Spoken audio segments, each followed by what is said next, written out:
Le Liban, 60 fois plus petit que la France, presque 6 millions d'habitants.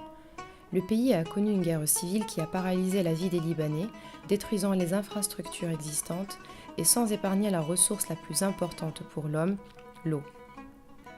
On appelait le Liban le château d'eau de l'Orient. Son abondance en eau, la richesse de ses rivières et de ses cours d'eau, une flore épanouie, le différenciaient de ses voisins.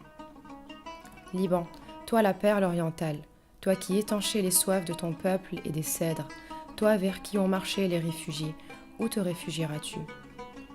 Aujourd'hui, ton peuple peine à toucher cette eau qui court à la surface et puise anarchiquement et dangereusement dans les ressources souterraines de ta terre. Face à cela, le pays cherche des politiques, et les politiques se cherchent, mais en attendant, les sous-sols s'épuisent et la terre se meurt. Le fossé qui se creuse entre les services publics chargés de l'eau et le développement économique du pays est alarmant.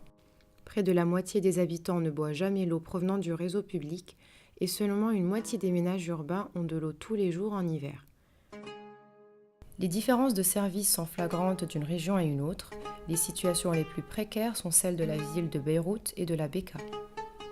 La Bekaa, c'est cette grande vallée située dans la partie orientale du Liban, encadrée à l'ouest par le mont Liban et à l'est par la frontière syrienne, l'anti-Liban.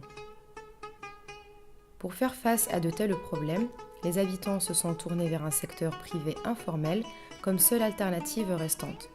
Le recours à ce secteur est non contrôlé et se caractérise par une combinaison de puits privés, de livraison d'eau par camion-citerne ou encore par le stockage illégal de l'eau publique dans des réservoirs privés. Généralement, le recours à ce genre de service va de pair avec un coût plus élevé et avec une moindre qualité d'eau que celle du réseau public. Pour les ménages connectés au réseau public, ils payent un prix fixe à l'État, supérieur à ce qu'ils paieraient avec un réseau fiable. Pour ce qui est du réseau des eaux usées, il ne couvre pas la totalité des ménages et seule une toute petite partie est traitée.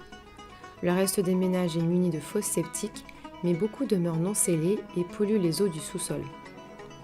Dans l'histoire, plusieurs parties prenantes sont impliquées avec un rôle plus ou moins spécifique. Il est difficile d'avoir une vue claire sur la manière dont les responsabilités sont réparties. Le cadre légal depuis les années 2000, à travers une nouvelle loi, est censé clarifier la situation, mais reste difficilement appliqué. Les citoyens font preuve de beaucoup de méfiance à l'égard des institutions et beaucoup aspirent à être intégrés dans la réforme du secteur de l'eau. Il semble que la crise de l'eau au Liban se fera avec les citoyens et pour les citoyens, ou ne se fera pas.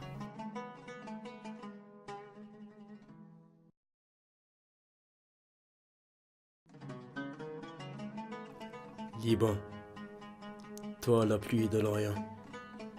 Tes roses et tes fruits s'épanouissaient sous ton ciel, percés entre mer et montagne, quand sur tes flancs, tes voisins se disputaient des gouttes d'eau. Pourquoi donc tes enfants aujourd'hui vont défigurer ton visage et poignarder ta terre pour puiser dans tes veines l'eau qui fit un jour ta beauté?